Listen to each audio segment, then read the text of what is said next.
प्रिय परमेश्वराच्या लेकरांनो, आज मला आनंद वाटत आहे की पाचवा धडा येणाऱ्या शाबात दिवशी आहे. अंधकारात प्रकाशासारखे चमकणे. कुणी?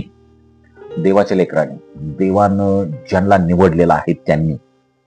जग अंधार आहे आणि जगाचा अंधार दूर करण्याची जबाबदारी आम्हा सर्वांच्यावरती आहे. जे विश्वासक आहे, जे खऱ्या प्रकाशावर म्हणजे येशू ख्रिस्तावर विश्वास ठेवतात, त्यांच्यासाठी हे वचन आहे.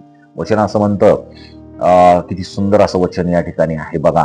आणि फिलिप्पियस पत्र 2 अध्याय 14 आणि 15 वचन, तुम्ही जगासमोर जे काही तुम्ही कराल ते करत असताना कुरकुर न करता, वादविवाद न करता करा, यासाठी की तुम्ही निर्दोष साळसूद जगासमोर असावे आणि जगाला समजावं की तुम्ही देवाची निष्कलंक अशी प्रजा आहात. प्रियजनानो, देवानं आपल्याला इस्रायल लोकांना निवडलं होतं.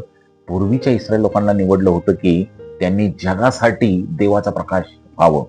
आणि म्हणूनच येशू ख्रिस्त आपल्या प्रत्येक गोष्टी मंडळीला सांगत असताना अत्यंत महत्वाचा सल्ला देतो, आणि तो म्हणजे तुम्ही जगाचे प्रकाश आहात. आम्ही विसरतो कधी कधी आम्ही जगाचा प्रकाश आहे म्हणून. आम्ही स्वतः अंधारात चालतो, आम्ही अंधारात मिक्स होतो, मिसळतो.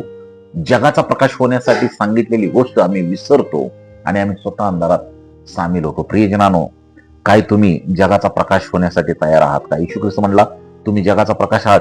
डोंगरावर वसवलेले नगर कधी लपत नाही. खरा प्रकाश प्रत्येक मनुष्याला प्रकाशित करतो. म्हणजे काय? प्रत्येक व्यक्ती जो तुमच्या संपर्कात येईल तो तुमच्यामध्ये असणाऱ्या ख्रिस्ताच्या प्रकाशानं प्रकाशित व्हायला पाहिजे. इतकी मोठी जबाबदारी परमेश्वरानं आपल्यावर टाकलेली आहे विश्वासक या नात्यानं. म्हणून प्रियजनानो, आपण जगाचे प्रकाश असताना जगासंगती राहायचं नाही, तर जगातल्या अंधाराला दूर करण्यासाठी आपला प्रकाश बाहेर चमकवायचा आहे.